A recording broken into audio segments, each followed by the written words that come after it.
नमस्ते। हम लोग हिंदी साहित्य के इतिहास पर बात कर रहे हैं और जब हम हिंदी साहित्य के इतिहास को पढ़ते हैं तो हमें पता है कि हिंदी साहित्य को 4 कालखंडों में बांटा है और हम आज रसखान का अध्ययन कर रहे हैं जिनका समय 1548 ईस्वी से 1628 ईस्वी माना गया है और ये भक्ति काल में कृष्ण भक्ति काव्य धारा के प्रमुख कवि ठहरते हैं, जिसमें ये संप्रदाय निरपेक्ष कवियों में शामिल किए जाते हैं। यद्यपि ये वल्लभ संप्रदाय से दीक्षित होते हैं और गोसाई विट्ठलनाथ से दीक्षा ग्रहण करते हैं, लेकिन इन्होंने किसी संप्रदाय विशेष की मान्यताओं के आधार पर जो अपनी काव्य रचना है वो नहीं की, वरन श्री कृष्ण की अनन्य भक्ति करते हुए उन्होंने जरूर उस काव्य रचना की, कवित्व और सवैये लिखे और इसीलिए इनकी जो रचनाएं हैं वो बहुत अधिक लोकप्रिय हुई, माधुर्य रस से सराबोर है। ब्रजभाषा के ये कवि हैं और जो सुजान, रसखान और प्रेम वाटिका जैसी रचनाएं हैं वो इनकी प्रसिद्ध रचनाएं हैं। इनका मूल नाम सैयद इब्राहिम था।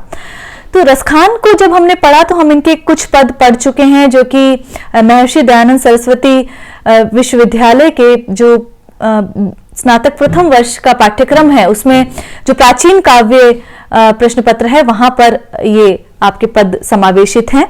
आज जो हम पद हम पढ़ रहे हैं वो है या लकुटी अरु कामरिया पर। लकुटी का मतलब है जो लकड़ी होती है उसके लिए, और जो कमली का सानिध्य है कि या लकुटी और कामरिया पर, जब जिस प्रकार जो कोई गायें और पशु चराने वाला जो एक लकड़ी और एक कंबल जो रखता है अपने साथ, तो उसके लिए वहां पर रसखान यहाँ पर कह रहे हैं, जो कि सुजान रसखान शीर्षक काव्यांश से उद्धृत है कि वहां पर वो, जैसा कि हमने पूर्व के पदों में देखा कि ब्रज की प्रत्येक वस्तु का सानिध्य प्राप्त करने के लिए कवि लालायित है और उसके प्रति बहुत अधिक अनुराग का भाव वहां पर रख रहे हैं। तो उसके लिए वो स्वर्ग का जो सुख है, वो जो सामिप्य है, वो भी वो छोड़ना चाहते हैं। तो वहां पर वो कह रहे हैं या लकुटी अरु कामरिया पर। तो रसखान कहते हैं कि मैं यदि ग्वाल बाल बनता हूं तो वहां पर गोप कुमार के रूप में जो गाय चराने वाले श्री कृष्ण की जो लकड़ी है और जो कंबली है, कंबल है, उसका सानिध्य प्राप्त करने के लिए मैं राज तिहुपुर को, तीनों लोकों का जो राज्य है वो त्यागने को तैयार हूं, वो न्योछावर करने को तैयार हूं। आठों सिद्धि नवो निधि को सुख। 8 प्रकार की सिद्धियां जो हैं और जो 9 निधियां मानी गई हैं, जिसमें अनिमा, गरिमा, ये सारी प्रकार की जो सिद्धियां और निधियां होती हैं, वो मैं जो सुख है वो भी विस्मृत कर सकता हूं यदि मुझे नंद की जो गायें हैं वो चराने का अवसर प्राप्त हो। रसखान कबो इन आँखुन सो ब्रज के बन बाग तड़ाग निहारो। रसखान कबू इन आँखन सो ब्रज के बन बाग तड़ाग निहारो। तो वहां पर वो कह रहे हैं कि जाने कब वो आनंददायी, सुखमय और मेरे जीवन का वो सुखद अवसर आएगा कि जब मैं इन आंखों से ब्रज के वन को, बगीचों को और जो वहां पर ताल हैं, जो सरोवर हैं, जो तालाब हैं, उनको मैं कब इन आंखों से निहारूंगा।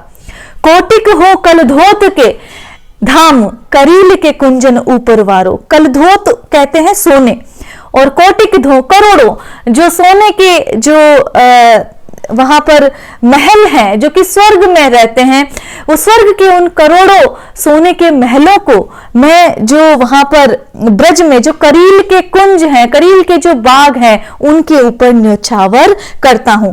क्यों न्योछावर करता हूं? क्योंकि वहां पर श्री कृष्ण थे और उन्होंने जो गोकुल के गोप ग्वाल थे उनके साथ वहां पर उन्होंने रास लीला की थी, इसलिए मैं जो वहां गोप कुमार के रूप में जो भी कृष्ण के प्रिय वस्तु रही है, जो कि कृष्ण के सामिप्य वहां पर रही है, मैं उन सब को न्योछावर करने के लिए तैयार हूं। तो ब्रज के वहां पर वनों की बात वो कहते हैं, बाग की बात कहते हैं, तालाबों की बात कहते हैं कि आखिर कब मैं उनको देखने का सुख जो है वो प्राप्त कर पाऊंगा। तो यहाँ पर यदि हम देखें तो अनुप्रास और काव्यलिंग अलंकार है, जैसा कि हम जानते हैं कि ब्रजभाषा का प्रयोग कवि ने किया है और इस प्रकार वो माधुर्य भाव से युक्त पदों का वो सृजन, निर्माण कृष्ण भक्ति, कृष्ण की अनन्य भक्ति में वे करते हैं। अगला जो पद है, तो इस पद में यदि हम देखते हैं तो ये रसखान ग्रंथावली से लिया गया है, ये आप ध्यान रखें। और श्री कृष्ण के अन्य भक्ति का यहाँ पर भी चित्रण है, और श्री कृष्ण किस प्रकार उनको परमात्मा के रूप में कवि जो देखता है उसकी बात यहाँ पर कहते हैं, और भक्त वत्सलता का चित्रण है।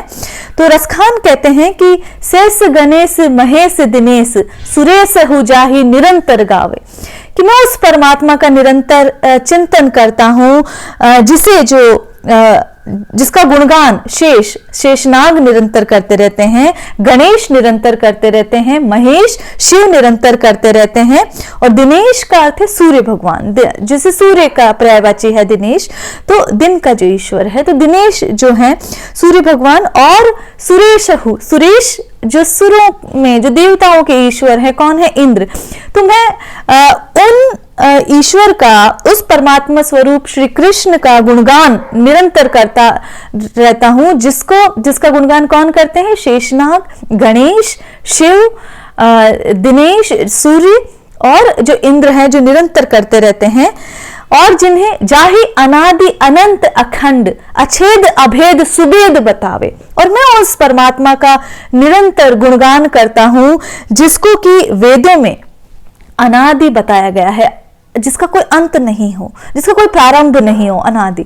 तो अनंत जिसे बताया गया हो, अजन्मा जिसे बताया गया हो, अनंत जिसके और छोर का कोई पता नहीं हो, अखंड अछेद अखंड जिसका कि विनष्ट नहीं किया जा सकता हो, जो कि नष्ट नहीं हो सकता है, और अभेद्य बताया हो, जिसका कोई भेद नहीं प्राप्त कर सकता हो, जिसे वेद जिसकी महिमा का निरंतर गुणगान करते रहते हैं। नारद से सुख व्यास रहे परचिहार तो पुनि पार न पावे। नारद से लेकर, यदि हम देवर्षि नारद से लेकर सुखदेव जो महर्षि हुए हैं, और जो द्वैपायन व्यास हुए हैं, और जितने भी ऋषि मुनि हुए हैं, जो कि इनकी महिमा का गुणगान करते करते थक गए, लेकिन फिर भी पार नहीं पा सके। पचिहारे जो थक गए, रटते रटते हार गए, इनकी महिमा का गुणगान करते करते थक गए, परंतु वो इस नाम की महिमा का पार नहीं पा सके। तो मतलब कहा जा रहा है कि जो अजन्मा है, जो अनादि है, जिसका अंत नहीं हो सकता, जिसे भेदा नहीं जा सकता, जिसके भेद का पता नहीं पा सकते, उनका जो ऐसे परम प्रभु जो श्री कृष्ण है, ताही अहीर की छोहरिया छछिया भरी छाछ की नाच नचावे। उन्हें जो अहीर जाति की जो ग्वालनियां हैं, जो लड़कियां हैं, वो जो है छछिया भर छाछ का लालच देकर, थोड़ी सी छाछ का लालच देकर वो नचाती रहती है, वो अपने इर्द गिर्द घुमाती रहती हैं। तो यहाँ पर भी अनुप्रास अलंकार है, काव्यलिंग अलंकार है, और अंत्यानुप्रास अलंकार का प्रयोग है।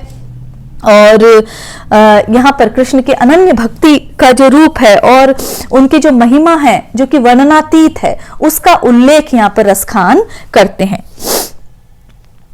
अगला जो पद है वो कह रहे हैं, ब्रह्म में ढूंढियो पुराणन गानन वेद ऋचा सुनि चौगुन गायन। वो कह रहे हैं कि यहाँ पर ये भी रसखान ग्रंथावली से उद्धृत है, और श्री कृष्ण का जो परमात्म स्वरूप है, जो रहस्यमय स्वरूप है, उसका उल्लेख यहाँ पर कर रहे हैं कि जिस परमात्मा स्वरूप को ज्ञानी लोग ढूंढते रहते हैं, और पुराणों तथा अन्य ग्रंथों में जिनके नाम का निरंतर गायन करते रहते हैं, देखो सुनो कबहू न कितु, देखियो सुनियो कबहू न कितु, वह कैसे स्वरूप ओ कैसो लुभावन। तो मैंने उनके रहस्य का जो ज्ञान यदि देखें, तो वेद और ऋचाएं जो हैं, चौगुने स्वर से जिनका गायन करते रहते हैं, देखियो सुनियो कबहू न कहो, वैसा स्वरूप मैंने ना तो देखा है, ना कभी सुना है, ना कभी किसी को कहते हुए सुना है। कैसे स्वरूप और कैसे सुभायन, कि वो जो स्वरूप है, जो निरंतर प्रयास करने से निरंतर कभी भी देखा नहीं गया है, ना ही कहीं अता पता मिल पाया है, उस परमात्म स्वरूप का, उस ईश्वर का आखिर स्वभाव कैसा है, ये मैं आज तक नहीं जान पाया हूं। टेरत हेरत हारी परियो रसखानी बतायो न लोग लुगायन। उस स्वरूप को ढूंढते हुए, उस स्वरूप को खोजने में, उस स्वरूप का बार बार नाम उच्चारण करने में, हेरत उसको खोजने में, रसखानी कह रहे हैं कि मैं हार गया उसको ढूंढते हुए, खोजते हुए, लेकिन मुझे किसी भी मनुष्य ने उसका, किसी भी लोग ने, किसी भी संसार के व्यक्ति ने मुझे उसका पता अंततः नहीं बताया। देखो दुरो वह कुंज कुटीर में बैठो पलोटो तू राधिका पायन। और फिर जब मैं थक गया और किसी ने भी मुझे उसका अता पता नहीं बताया, तो मैंने देखा कि वो वृंदावन के कुंजों में, कुटीरों में वहां छिपा हुआ मुझे दिखाई देता है, और वो राधा के पैरों को पलोटता हुआ, वहां मुझे रास रचाता हुआ वो अनायास ही दिख जाता है। अर्थात इतना सहज है उसे प्राप्त करना, उसे किसी योग, ध्यान, समाधि की जरूरत नहीं है, वो इतना आसानी से मिल सकता है। तो यहाँ पर रसखान ये बताने की चेष्टा कर रहे हैं कि परमात्मा को प्राप्त करना अत्यंत कठिन और दुष्कर जान पड़ता है, लेकिन उसके जो साक्षात जो स्वरूप के जो श्री कृष्ण है, उनको प्राप्त करने के लिए किसी भी प्रकार की बनावट की वहां आवश्यकता नहीं है। श्री कृष्ण की लीला अनुपम है, और इस प्रकार वो श्री कृष्ण की अनन्य भक्ति का यहाँ पर वर्णन कर रहे हैं। यहाँ पर भी यदि हम देखें तो ब्रजभाषा में कवि लिखते हैं, और यहाँ पर अंत्यानुप्रास अलंकार है, और जो वीप्सा अलंकार है उसका प्रयोग भी यहाँ पर देखा जा रहा है। तो अगला पद यदि हम देखते हैं तो कहा रस खानी सुख संपत्ति समार कहा तन जोगी है लगाए अंग छार को। तो रसखान कहते हैं कि जो अगणित जो सुख हैं, कहा रसखानी सुख संपत्ति समार कहा। सुमार मतलब यहाँ गणना की बात है। तो यहाँ कह रहे हैं कि संसार के जितने भी प्रकार के सुख हैं, संपत्ति है, धन है, उसका अर्जन करने का कोई लाभ नहीं है। कहा रस खाने सुख, कोई सुख नहीं है। कहा तन जोगी है लगाए अंग छार को। और महान योगी भी यदि शरीर पर भस्म लगा लें तो भी, और योगी बन जाए तो भी उससे कुछ प्राप्त होने वाला नहीं है। कहा साधे पंचानल, कहा सोए बीच नल। 5 प्रकार की अग्नियों के बीच, पंच अनल, 5 प्रकार की अग्नियों के बीच बैठकर कोई समाधि लगा दे, या फिर कोई यदि वहां पर जलराशि के बीच में बैठकर भी यदि कोई तपस्या करे तो उससे भी कोई लाभ नहीं है। कहा जीती लाए राज सिंधु आर पार को। और यदि कोई तमाम प्रकार के राजपाट को भी जीतकर ले आए तो उससे भी उस सुख की प्राप्ति नहीं हो सकती है जो कि श्री कृष्ण के सानिध्य में होती है। जब बार बार तब संजम बयार व्रत, कि बार बार तमाम प्रकार के जप करने से, तप करने से, व्रत करने से, निराहार रहने से भी किसी प्रकार का लाभ मनुष्य को नहीं मिलने वाला है। इसी तरह तीर्थ हजार अरे बूझत लबार को, कि कोई व्यक्ति अनेक तीर्थों का भ्रमण कर ले, और करने वाले भी यदि कोई लबार, कोई वाचाल व्यक्ति हो तो उसे भी कोई नहीं पूछता। कोई 1000 तीर्थ करके भ्रमण करके आ जाए तो उसको भी कोई इतना नहीं पूछता है। कीन्हो नहीं प्यार नहीं सेयो दरबार, कि ऐसा व्यक्ति जिसने श्री कृष्ण से प्रेम नहीं किया, और जिसने जो नंद के पुत्र श्री कृष्ण हैं उसके दरबार में, उसकी रास लीला में अपने चित्त को नहीं लगाया, चाहिए उन्हें निरायो जो पे नंद के कुमार को, और जिसने ना तो उन्हें चाहा, ना ही उसे प्रेम पूर्वक, भक्ति पूर्वक, आराधना पूर्वक उसे निहारा, ऐसे व्यक्ति द्वारा यदि संसार के सारे सुख प्राप्त कर लिए जाएं, सारे प्रकार के योग वो कर ले, निधियां सिद्धियां वो प्राप्त कर ले, फिर भी जो उसका जो सुख है वो निरर्थक है, और सारे संसार के सुख वैभव भले वो प्राप्त कर ले, वो निरर्थक है। तो यहाँ पर जो कृष्ण प्रेम की जो सर्वोत्कृष्टता है, जो श्रेष्ठता है, उसका जिक्र यहाँ पर कवि कर रहा है। तो यहाँ पर भी अनुप्रास अलंकार है, अंत्यानुप्रास जिसे हम कहते हैं, और काव्यलिंग अलंकार का प्रयोग है। ब्रजभाषा में ये पद लिखा गया है। हमने देखा कि इन पदों में यदि रसखान जो बात कर रहे हैं वो कभी वो ब्रज की भूमि का सामीप्य चाहते हैं, कभी वो कृष्ण को निहारने का, कृष्ण का सामीप्य प्राप्त करना चाहते हैं, कभी वो बताते हैं कि कृष्ण को पाना कितना आसान है। तो यहाँ पर वो कह रहे हैं कि जो रसना रसना बिल से तेहि देहु सदा निदा नाम उच्चारण। तो निज नाम उच्चारण, यहाँ निज पढ़े कि रसखान कहते हैं कि मनुष्य यदि जिह्वा, रसना कहते हैं जिह्वा को, कि यदि जिह्वा को किसी चीज में अच्छा स्वाद नहीं मिलता है तो उसे क्या करना चाहिए, सदैव ही हरि नाम स्मरण में लगा देना चाहिए। निज नाम उच्चारण, तो सदा उसे कृष्ण का नाम या उस आराध्य का नाम उच्चारण में लगा देना चाहिए। और इससे क्या होगा, उससे अत्यधिक आनंद की प्राप्ति होगी। सो करनी करनी को करी जुप्रे कुंज कुटीरन देहु बुहारन। और यदि चाहते हो कि कोई तुम्हारे हाथों से अच्छा काम हो, क्योंकि हाथों की सार्थकता तभी है जब वो निरंतर कर्मरत रहे, तो यदि तुम चाहते हो कि तुम्हारे द्वारा कोई अच्छा कर्म हो तो उन्हें कुंज कुटीर जो ब्रज है, ब्रज के, उन्हें बुहारने में, उनकी सफाई करने में लगा दो।